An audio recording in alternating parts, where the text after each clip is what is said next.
Hello and welcome to the fifth and final reading diary for The Monster That Is Infinite Jest, a book that I am obviously now done with. I've read all of the pages, but I feel like I'm missing something, and we'll talk a lot about that in this video. I think people who got excited by my really liking the chapter 27, the reading that I covered over diary number 4, may or may not be excited to hear my takes on chapter 28, basically what I'm covering in this video. Not necessarily because I have a lot of problems with what I read, but more so with what I didn't read.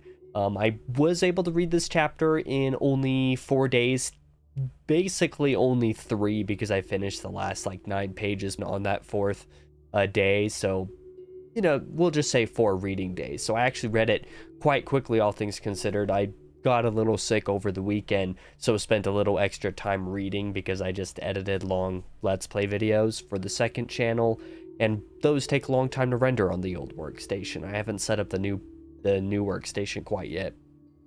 So I just did a lot of reading on Infinite Jest over the weekend. So this diary is basically going to be covering chapter 28, my reread of chapter 1 to a small degree, and kind of my overall impressions of the book in various different contexts. So some of this you might actually see a little bit repeated in the spoiler-free review that I'm going to do here in probably about a month, I believe, is when that video is going to come out. According to my schedule anyway, I've had to move things around over the last few months because of random stuff. We'll see what happens with this one.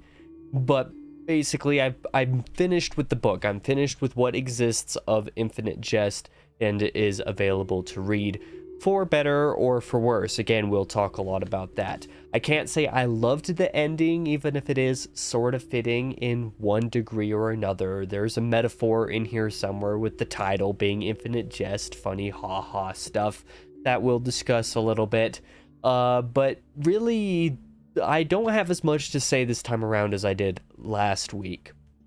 Or it would have been 2 weeks ago at the time of this video's release, actually. So I think we should just go ahead and jump right in. More specific talking points. I'm still going to stay spoiler-free for a couple more minutes, don't worry. There is an irony with the title, Infinite Jest, as I kind of just hinted at probably less than a minute ago. The book is incomplete. Basically in the sense that all of the major plot lines, and especially all of the minor plot lines and characters, are unresolved, and intentionally so. This is definitely made very clear, David Foster Wallace did this on purpose. It is not incomplete in that he wasn't able to finish it, like The Pale King, in which he died while he was still working on the book. Infinite Jest is complete in David Foster Wallace's mind, but it is also an incomplete story. Much of what is left off the page is left to the imagination of the reader, which kind of goes into the idea of for better or for worse, which in my opinion in this case was actually mostly for the worse, because, well, I don't know. We'll talk a little bit more about that in specifics in the spoiler section. I don't want to talk too much about it here because I'm afraid I'll just go off a little bit too long, but I'll probably talk about it anyway. We'll see. I'm mostly just going to ramble in this video. I think it's going to turn out to be. Chapter 28 wasn't quite up there for me with chapter 27, though it did have plenty of good stuff in it. Like I kind of said earlier, I didn't necessarily dislike anything that I read in the book. What was in chapter 28 was largely enjoyable and I could largely respect, and had plenty of content that I was into. The main problem that I had with this chapter and with the ending overall comes down to what's missing, what's not there, what's not written, what's not on the page. My thing is, as a reader, I'm really big into climaxes and resolutions, finales. So if you think about all of my favorite books, most of them have really momentous conclusions, and those conclusions are a lot of what make them my favorites in plenty of cases, but most especially if you look at book series, most of the time my favorite books are the finales. Now I'm not going to have too many examples to point out, but some good examples fall under, say, a couple of Rick Riordan's series, Kane Chronicles and Percy Jackson and Heroes of Olympus, the 3 series that I've read the full series for at this point. All 3 of those, the final book is my favorite in the series. If you jump to, say, series like Wheel of Time or Sun Eater, where I haven't read all of the books yet, or in the case of Sun Eater, not all the books are actually out yet, my favorite books are the more momentous climactic ones, where, say, The Dragon Reborn and The Wheel of Time is basically the conclusion to that first trilogy, the first arc of the series. That's my favorite one, largely because of that climactic sequence. Sun Eater kind of has the same thing. Howling Dark and Ashes of Man are my 2 favorite books in that series, and, well, Howling Dark is the end of the first act, and Ashes of Man is the end of the second act. The point that I'm trying to make here is that, for me, my favorite stuff is usually the endings, the climax, and resolution. This is the kind of stuff that I really, really love in books. There's plenty more that I enjoy in reading. I really enjoy a lot of other stuff. Like, all you have to do is check out all of the other hundreds of videos that I have on the channel to really figure that out. Infinite Jest doesn't have any of this. There is no climax, there is no resolution for any of the major plot lines, as I hinted at before, so this kind of comes down to a cognitive dissonance for me. I really liked what I read from the book. There are moments in the book as a total product that are some of my favorite things that I've ever read in fiction, period. But the whole package doesn't fully come together for me, because I think I'm going to remember just as much as the really great stuff. I'm also going to remember the fact, oh yeah, that book is missing 100 or 150 pages at the end, because it just kind of stops and nothing is resolved. In fact, I'm actually going to throw up an image right over here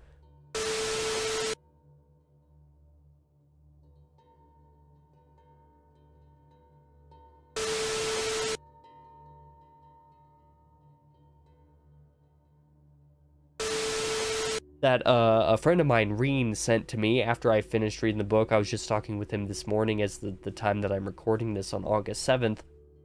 I was like, yeah, this is basically how I feel. And he said, yeah, but like, it's also kind of all there. And then he proceeds to send me an image of, like, you know, a circular sort of figure where, like, the top half of this chart is the stuff that happens in the book before the ending and, like, all of the major events of the characters in the storyline. And then the bottom half of the chart is the other major moments of the storyline that happen after the ending of the book that just aren't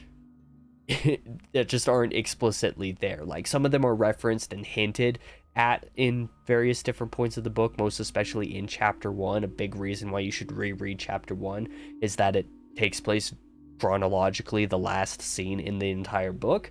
But, like, the point is, half of the major important plot of Infinite Jest just is not in the binding in any super notable capacity, and that's actually kind of a problem for me personally. I don't know why I kind of have this hang up on it, because I did really enjoy the book. I'm not going to say my star rating or anything here in this video, because I haven't actually finished writing my Goodreads review, and I want to do that before, like, my official rating is known.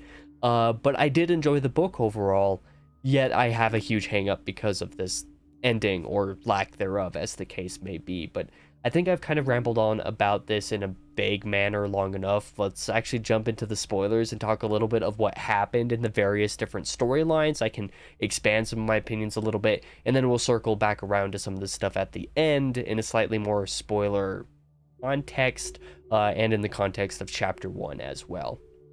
So chapter 28 followed, really, honestly, just 2 storylines. It basically only followed a lot of Hal at ETA, some of his stuff, and it switched to him actually being first person in this chapter as opposed to everything else in the book, not counting chapter 1. I believe that everything else is third person for Hal. So for him to be in first person in this chapter was an interesting switch. It follows him. Most of this chapter is actually focused on Gately in the St. Elizabeth Hospital. Correct me if I'm wrong on that actual designation, but some hospital very near to Ennet House and ETA that Gately is at.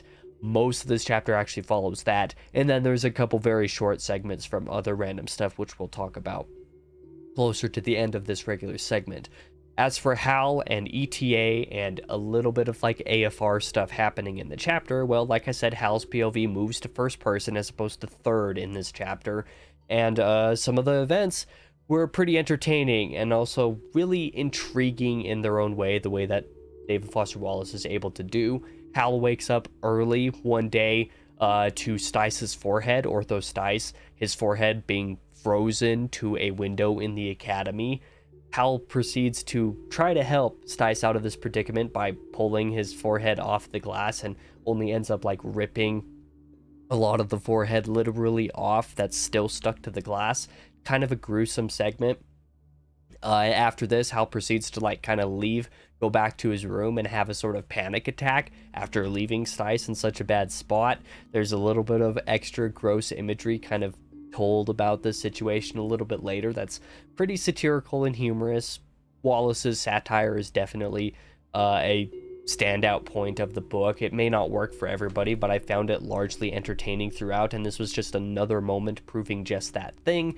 I don't really remember much of the thoughts and the back and forth that's actually going on in Hal's head while he's having this panic attack back in his room, or maybe it was in one of the viewing rooms, actually. I think it was in viewing room 3 or something like that this was actually happening in.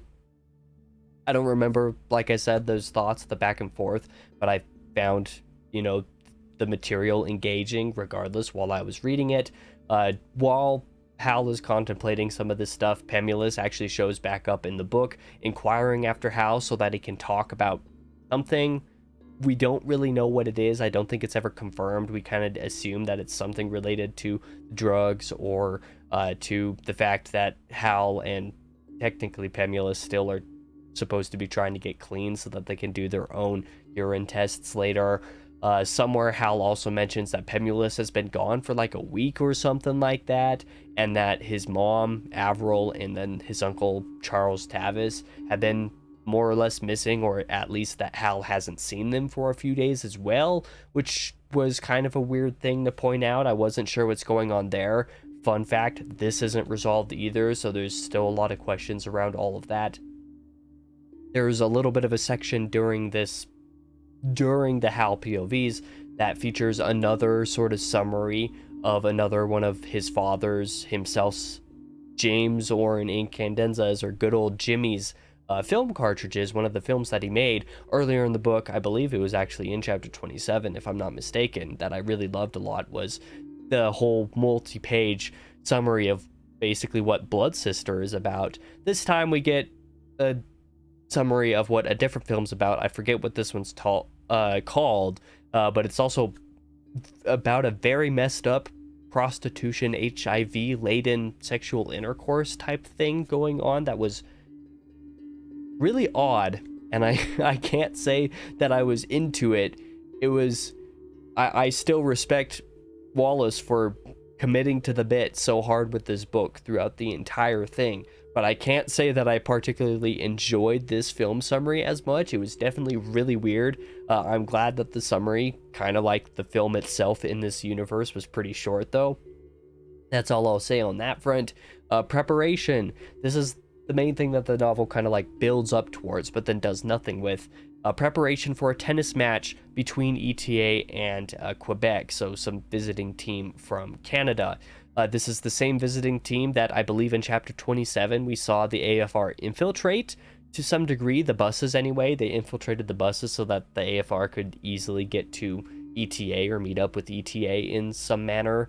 You get rumor of the buses emptying of wheelchair folk instead of the proper players while some of the preparation for this match is going on, and the people who go up to investigate don't come back down to report on the rumors or anything. So there's some mystery and intrigue here. There was a little bit of first person section here at the end of the actual locker room preparation that didn't seem to be coming from Hal, because Hal is talked about in the third person in this section, so I don't know exactly what that's about. Maybe it's Mario in the first person now for some reason. I don't actually know. We also got a little bit of section at the end of this talking about some sort of history stuff about a kid called Barry Loach, who I believe is the one that's helping wrap up Hal's ankle injury in the scene. I don't remember off the top of my head, and I don't remember what any of the stuff about Barry was about. It didn't particularly stick in my head. I was just kind of confused why we're why we were getting it when it was, you know, just a couple dozen pages from the end of the chapter. If that, it might have even been less than a couple dozen pages, like maybe a dozen pages from the end of the chapter. I'm just like, okay, this is the end of the book. Like, what is the actual relevance of this? The relevance of information throughout Infinite Jest has not been something that I've had a huge issue with overall, but I confess I kind of had a problem with it in this last chapter. I was like, okay, well, nothing is being resolved, nothing is actually happening that is being built up towards, and I'm kind of bothered by this. And this is a theme we'll see throughout the rest of the chapter as well, and the other content. This is how Hal and the ETA plotline end. Like, this is where they end in the book, and it's just kind of left off on this note. So the tennis match never even happens, and we don't figure out what happens between ETA and the AFR, and therefore what happens between, you know, the incandenzas and the AFR, and therefore the Infinite Jest film cartridge itself. It is what it is. That's where this plot line ends. Otherwise, the vast majority of the chapter is actually spent on Gately in the hospital, and a little bit with a couple of the other Ennet House characters here. So Gately wakes up in the hospital after being completely absent from chapter 27. He wakes up in the hospital, so chapter 28 is mostly his chapter. He's subjected to the ramblings of a few characters while he's kind of in and out of fever dreams and like still sleeping and very early stages of recovery. In fact, I don't think we even really get solid confirmation on how much time he spends in the hospital. We kind of do because of some of the dates of the subchapters and of the chapter itself in here, but I think it's meant to be a little bit more loose with the Gately stuff. Because he, as the POV, doesn't really know how much time is taking place here, but he's subjected to the ramblings of other characters because in his condition recovering in the hospital, he can't speak. So first off, Gately is subjected to the ramblings from the character Thrust. I forgot what his full name is, but his name is Thrust. These ramblings involve some incoherence about the status of some of the folk at Ennet House. I don't really remember the specifics of this information, but most memorable from the early portions of the chapter with Gately being subjected to the ramblings of other Ennet House characters was the ramblings of Tiny Ewell, who is a character from pretty early on in the book that I was interested to get a little bit more on. This is where we get a little bit more on him and his childhood history, because he just rambles to Gately about his childhood. It is specifically a portion of his childhood, I believe somewhere around 6th grade, if I'm remembering correctly, where he talks about embezzling money. So he goes around with some other neighborhood folk as like some sort of gang of sorts, managing to like how do you even put what happens here, presenting themselves to other families, other adults in the neighborhood, saying, oh, we're trying to collect money so that we can use it for these purposes of good and to help children and to whatever, you know, do good things with the money. And Tiny Ewell is apparently the spokesperson for this group of kids. He's really good at getting money out of these adults, but then he also starts embezzling the money, like privatizing the collection of the money to himself. He embezzles it from the gang, the collection who got the money. But then when the gang starts getting wise to some of his shenanigans, decides to say, hey, like, you gotta pay us back this money. We kind of want our money because it's right about Christmas time. We want to use this money to buy our family gifts, so we need the money. And Tiny Ewell's like, oh no, well, I got rid of all the money. I already spent it all on myself, so I need to find out how to do this. And so he steals money from his parents to pay off the kids. He reveals how he never really told his parents about any of this, I don't think, and the associated guilt that he's been living with for what seems like decades, I believe he said, after this occurrence. I just really liked getting this character history. It's one of those moments of like, I like this character. I don't really like what they did in their past, but I found the past interesting, so I'm happy with having read about it. This was another such case. Following these two sets of ramblings, you get a lot of actual, like, pretty much literal fever dream material out of Gately while he's in the hospital, one of which was really cool and, like, also really WTF. Conversing with a wraith of sorts, as this thing is described, who seems to be the wraith of James Oren Incandenza for some reason. They basically have this sort of conversation that's, like, really meta in some ways, but also like oddly and uncomfortably ethereal in other ways, and it just kind of combines into a piece of like, what am I even reading?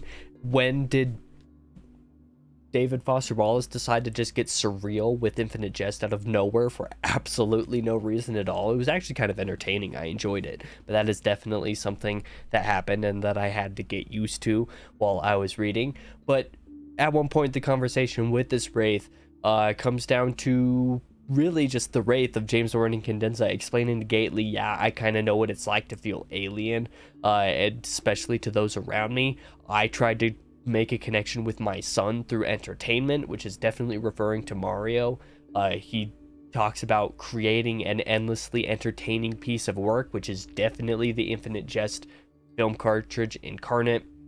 He talks about how the general film critic community doesn't really like him, which, yeah, that's definitely the film critics that he's talking about there, which, you know, all heavy hints that are like, this Wraith is definitely Jim, but like, why is Jim visiting Gately? I found it all really surreal and odd. I liked the segment a lot, but it was also really strange.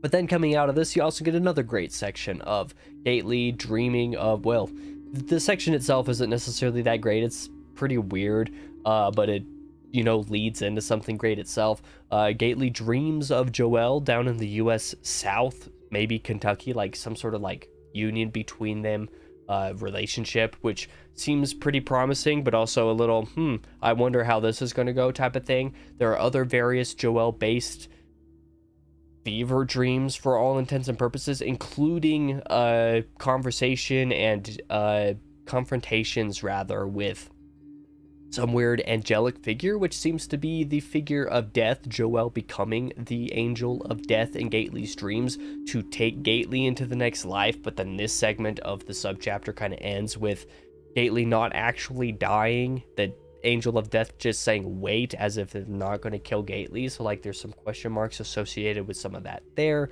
that I'm still trying to figure out.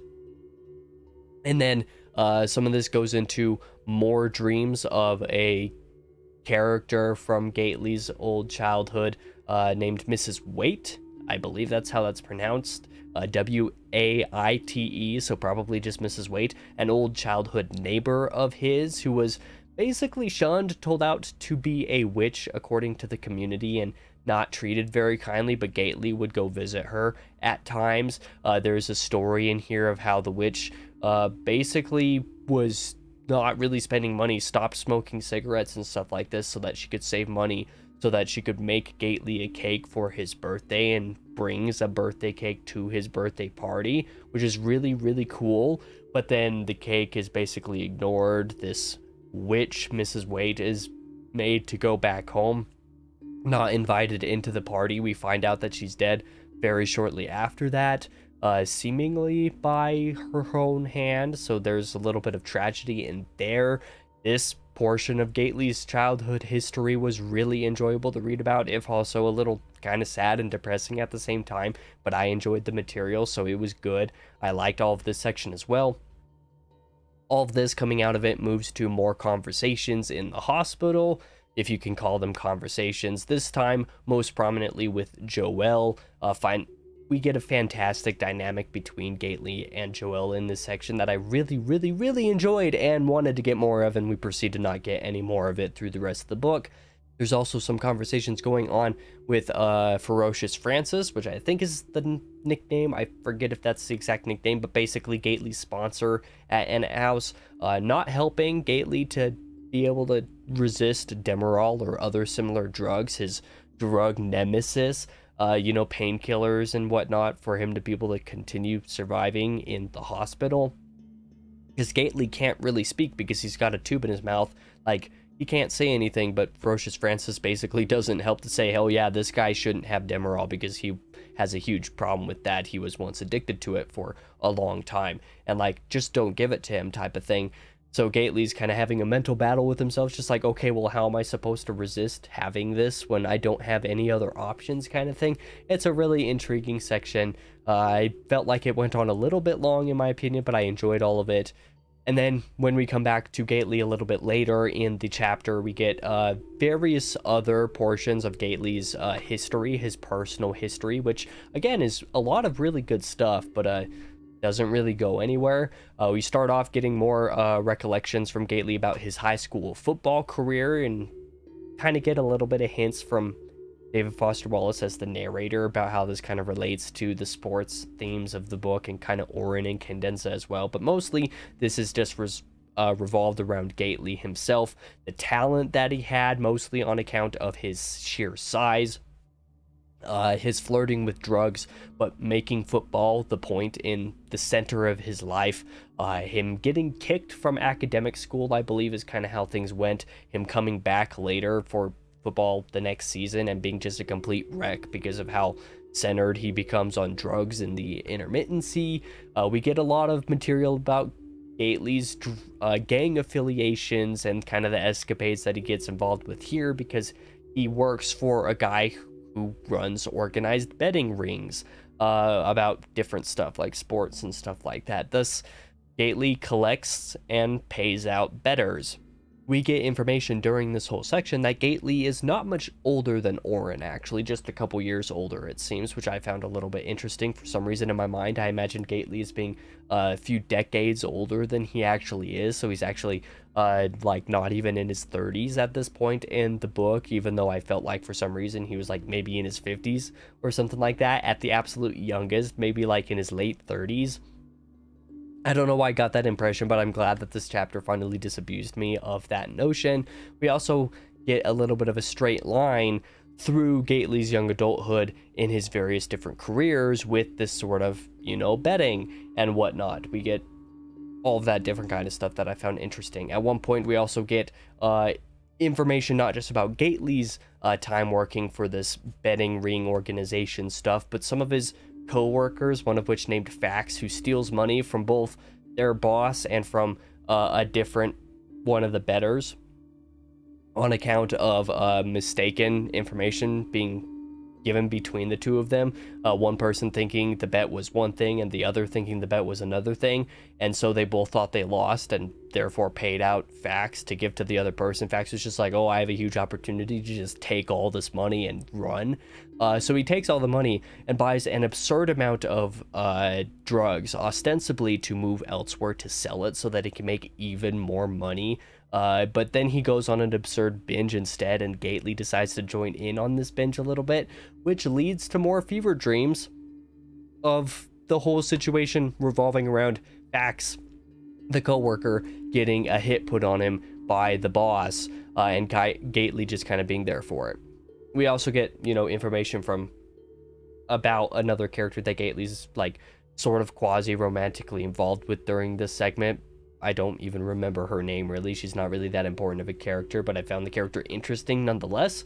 But yeah, there's a lot of cool material here in Gately's plotline that I enjoyed, even if it doesn't go anywhere, because we don't get anything about Gately's fate in the chapter, or really anything else for that matter, so that's cool.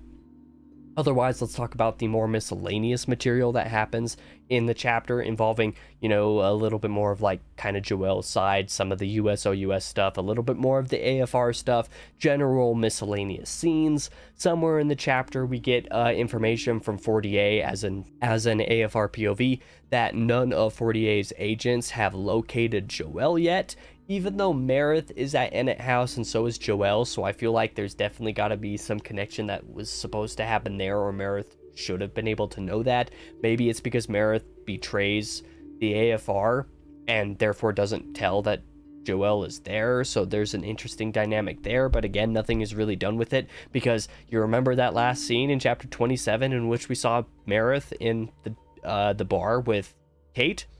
That's the last time we see Meredith in this book. Nothing else happens with his character.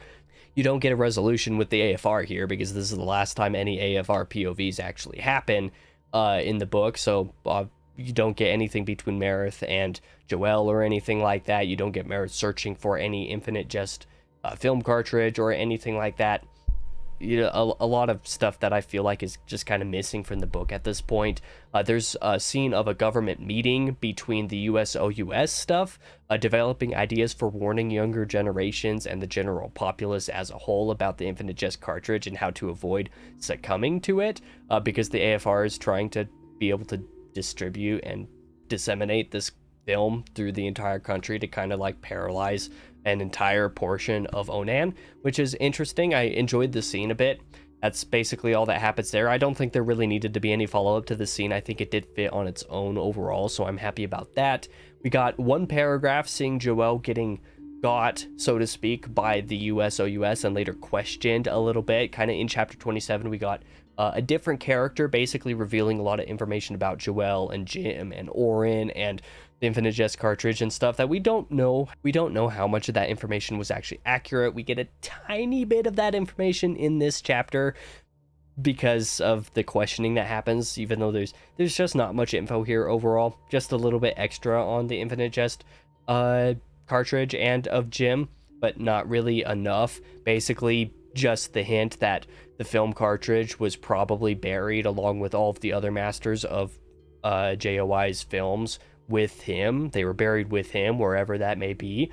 That's basically the only new information, I guess, that we kind of got from this. We get a scene that I enjoyed quite a bit, a short, maybe it was an Alcoholics Anonymous type of scene, a meeting between some character called Mikey telling a story, trying to see his kid, experiencing the old him crop up in spite of not having consumed alcohol in, interacting with his family. There's the fear inherent in that. I enjoyed this scene quite a bit, even though it doesn't really do anything.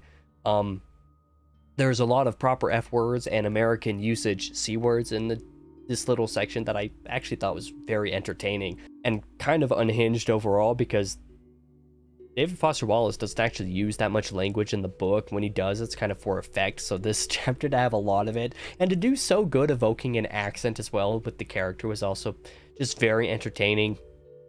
But then a couple more of the scenes that happen. We get a one-page Orin POV in the midst of some of the ETA tennis prep stuff that I don't even know what the deal was with that scene at all, basically. And we also get a guy showing up at Enid talking with Pat, the other person running because of Gately being gone, talking with Pat about Gately because one of Gately's recollections from earlier in the chapter involves some shenanigans, some of which result in the traumatizing of this dude's wife, and he really wants to hurt or harm Gately, but knows that he should forgive Gately instead. But he also can't get himself to talk to Gately in the hospital, and so comes to Enid to talk with Pat about it instead. Entertaining scene, but again, none of this really goes anywhere. Kind of an oddball connection to make at the very end of the book, introducing a new character, essentially, but that is the larger portion of the content that actually came in chapter 28. Let's talk a little bit about chapter 1 in context of all this material, because like I said, I did go back and I reread chapter 1, the roughly 15 pages of it. I would say that chapter 1 does make a little bit more sense on the reread, sort of, I guess. I honestly don't know, all things considered, because, well, the context of the characters helps, so you kind of understand who the players in the chapter are and kind of what's going on. But knowing that it's the chronological end of the book didn't really help that much, and it doesn't really answer many of the questions that I actually had. It doesn't hold any of the answers like I was advertised. It's just like, oh yeah, but you know a lot of the answers of the book already because of chapter 1. It's like, okay, well, even if I remembered chapter 1 that vividly, I don't think it holds many of the answers at all because of the reread. I'm like, even with context, this doesn't actually really solve very much. Hal's behavior, why he starts behaving this way, why he is behaving this way in this chapter isn't really explained, except for maybe being a suggestion of, oh, once he stopped using drugs, he kind of became like really unhinged and messed up, and like, okay, yeah, but like not enough material kind of really suggests that that should be the case, so I don't know if that's the case, so I just kind of feel weirded out by that. It's basically unexplained. Gately's fate is largely unexplained, like I said, at the very end of the book. There's nothing about it, essentially. You get a slight reference in chapter 1, in the end of it, suggesting that he and Hal meet up to go dig up James Orr and Incandenza's body to look for the Infinite Jest cartridge for some reason. That's the only reference that we kind of get. So it's like I would have liked to see some of these convergences a little bit in the actual book itself, why they happen, how they happen, what dynamics these characters have. Some of this information would have actually been really useful in the book. So like I'm actually really irritated by that fact. The Infinite Jest cartridge itself, the status of it is left completely unexplained or unexplored. We don't get anything besides that same reference, like I said, digging up the body to try to find the Infinite Jest cartridge, I guess. But it's never found. It's never really mentioned again. You don't get anything of the USOUS locating it, or the AFR locating it, or anything like that. And about some of those things, those plots just disappear, and Joel along with them. The tennis match that the whole book is basically leading up to in these last couple chapters doesn't actually happen. What did the AFR's infiltration of Quebec's team's buses actually matter for? They were trying to find the Infinite Jest cartridge. It would have been nice to see literally any of this on the page. Like, yeah, as you heard from me talking about chapter 28, I didn't really have that many problems with what actually happened in the chapter. The problem is that there's an entire 150-page chapter, or longer actually, it's probably more like 200 pages, that's just missing from the book. This should have 29 chapters, and chapter 29 should be another 150, 200 pages long that actually goes into any of this information. There's a lot of issues with this ending. Is the irony of the title a little bit funny because of Infinite Jest? Oh, but there are no answers. You kind of have to go back to the beginning to like get a little bit of the answers, but like you don't actually get any of the answers. That's kind of funny. Yes, but does it really satisfy the intent? I don't think it does. I actually don't think this was a good decision on David Foster Wallace's part. You can leave the explicit answers to stuff, especially with a literary book like this. You can leave this kind of stuff off the page without leaving every single story arc in the book unresolved. Like, I know this book isn't really about the plot, but like there is a difference between there's 150 pages missing from this book and that's enlightening, and I would like to fill in the gaps on my own in my mind because this was an interesting book. No, there's just so much plot missing that like I'm actually kind of upset that the book isn't longer, which is kind of a weird thing to be saying after spending 3.5 months reading 1,100 pages of Infinite Jest. I want the book to be longer because there's so much of it that just isn't there, and that's aggravating to me. Can the reader fill in the gaps themselves? Sure. But again, not really. There's just too much material missing. The answers we can decipher or guess at, you know, they're kind of there. There's some stuff there that we can sort of guess at, but the actual plot lines themselves are left completely unfulfilled and don't do anything. They don't go anywhere. So I find myself just being like, okay, yeah, these cool things happened in the book, but what did they mean? Like, what did they actually do? Is the book a little bit more thematically focused? Sure, you can make that argument. It's true. There's a lot of thematic focus here, and I enjoy a lot of that material. But if you're going to make an 1,100-page book in which everything that happens is plot relevant, the fact that the plot doesn't actually happen is just, it does not work. Like, it's just the simple fact that this book is 1,100 pages long. And basically everything that happens is some manner of plot relevant for some sort of plot line, even if it's just for minor characters and why they exist or how they exist before Ennet House, and therefore why they're in Ennet House in some situations. In other situations, it's whole major plot lines. Like, none of these things ever have anything actually happen. And that's, like, not a good thing. If your entire book is filled with scenes that are plot relevant to some degree, the fact that none of the plot is resolved is bad. That's actually a bad decision. I was overall happy with the material that was here in chapter 28. Not quite like chapter 27. I did enjoy it, but not quite the same. But I was certainly left a little bit disappointed by what was left out, as I'm pretty sure you definitely get by this point in the video. Was this David Foster Wallace's intent? Yes, it seems that was definitely the intent. I'm unhappy with the final call, personally. There's a missing chapter 29 to finish all of these plot lines, at least have a little bit more of them to some degree that makes them feel final enough, even if they're not fully resolved. Like, they can be partially resolved, and that's fine. There's no resolution in any of these plot lines though, and that's the problem. As time has gone on, chapter 1 is inching a little bit better in my mind. It's making some of the things feel a little bit better as I've kind of put a couple pieces together. But even if there's an aspect to it that is fitting, it also just does not work in total. I'm sorry, but like, there's just too much missing for me. The fact that there are no answers is, you know, it's a decision that I respect in a lot of cases. And there are plenty of books in which I kind of appreciate that a lot, and it's part of the reason why I like it. Infinite Jest is not one of those cases because no answers and no plot resolution are kind of two different things in my personal opinion. And after all of the investment, all of the time spent reading 3.5 months, I can't say I was super happy about the fact that none of that actually came to fruition. So in the end, yes, I'm gonna continue rambling for just a few minutes longer. This is the conclusion. Just bear with me for a couple minutes longer. In the end, not resolving any of the major plot lines, and definitely not the minor plot lines, is a huge swing and a miss for me in the way that I think about Infinite Jest. Infinite Jest is exceptional and profound, but it's also really pretentious in certain moments. I'm not going to disregard that fact because some people just find it to be a bunch of pretentious drivel that's not worth reading at all. I don't think that's true. I think there's plenty of material here that makes it worth reading. My favorite moments in this book are amongst the best fiction passages I've ever read, as I've said in this video, but it also had plenty of information that I really kind of wish for my reading time back. You know, not like a ton of it, but there were a couple chapters that I spent an hour on that I didn't get anything from, or that didn't matter, or even in the context of characters that end up at end. It's just like, I didn't need this backstory. This doesn't matter. Like, I'm sorry, this was bad. I'm looking at you, yours truly chapter. That chapter is awful. Genuinely, I never had a headache after reading something so bad as I had a headache after reading that. And we're not going to talk about it anymore.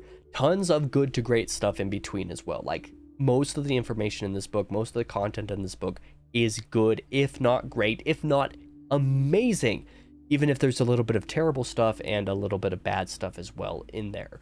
Like, the real fact of the matter is, and I know I just said earlier in the video that I'm not going to give my rating because I don't want to spoil it, but like, this is a certified 4 out of 5 star masterpiece. Like, this is one of those cases where I cannot give this book 5 stars, not just because there are things about it that I don't love, but because like there's no ending, and that's actually bad in this case. I don't think that was a good decision for this book, but it's a masterpiece. Like, it is genuinely a masterful tale with plenty of things that I will never ever forget. And besides the fact that there being no ending, I will associate most with this book the scenes that I loved. Chapter 2, I believe it was chapter 10 actually, that featured some Kate Gompert in the psych ward. Some of the other material with Kate Gompert in chapter 26, the phone calls between Hal and Oren, the tennis match stuff, even if it was just a couple pages at a time, I liked that. Like, there's tons of material here that I really loved, and even like was just peak fiction. It's a 4 out of 5 star masterpiece because it is a masterpiece, but it is far from perfect and has major issues with it. Like, I'm sorry for book mega fans of Infinite Jest that I don't love this like entirely and that I have issues with it. I apologize. I really like Infinite Jest, but I just really want more from it. I wanted chapter 29. I want an extra 150, 200 pages that actually like bring any of these plot lines to some sort of resolution or some sort of cohesion that is more than just stopping in the middle. You've heard of in medias res, or however that Latin term is pronounced, starting a story in the middle of the action. This is just ending the story in the middle of the action, and it doesn't work for me personally. I think I'll do a regular spoiler-free review of this book, but it's mostly just going to be, actually, I don't even know if I'm going to do a regular spoiler-free video for this book. I might just not, because doing a review of this book and doing it spoiler-free is basically just going to be what I just talked about in the spoiler-free portions of this video and the conclusion and all of that stuff. But like, yeah, it's gonna be a trip. If I do a spoiler-free review, we'll determine, and if I do a scripted review after that. But if I don't do a spoiler-free review, I'll just do a scripted review instead. I don't really do scripted book reviews on the channel. I think I'm going to make just a couple of exceptions for that. The other exception you'll see a little bit later in the channel's lifetime. But I think I might actually just do a scripted review for Infinite Jest, and that's the review that I'm currently writing for Goodreads. I think I'm going to do that one because like it actually going to cover how I feel about the book in both areas. That's a little bit more coherent without just being rambly and in some sense a little bit ranty like this video was. Maybe I'll still do a spoiler-free video. Maybe that's what I'll have time to do. Because honestly, I might not even finish the written review for this in time to record and edit and scripted audio review for it in time for that video to come out. Either way, the review for this video is going to come out in a little less than a month at this point, but that's my thoughts on Infinite Jest as of diary number 5. The book is complete. That's my thoughts. So yeah, if you want to know what I thought about the book, or if somebody wants to know what I thought about the book and they don't really care about some spoilers, just send them here and have them watch the spoiler-free sections, which for the record, if you're watching this, you've probably watched the whole video, I'm sorry, but the introduction and spoiler-free, all spoiler-free stuff, I'm going to make the whole conclusion spoiler-free, and I'm going to tag that in the timestamps so that people know. Like, just don't watch the spoiler section if you don't want the spoiler section. But yeah, it's a thing. It is definitely a thing. Infinite Jest as a book exists. I'm happy that I read it. I'm glad that I took the chance on it because I was scared of it for a while. I didn't need to be as scared of it as I was. I really enjoyed a lot of it, but I was ultimately a little bit disappointed, and that's just how things go. So if you watch this video, watch this rambly ranty mess, my condolences. I'll be back in the next video, whatever that may be. If you want to stick around for a review of this after you've already listened to this video, God bless you. I'll be back in the next video, whatever that may be. Thank you for watching.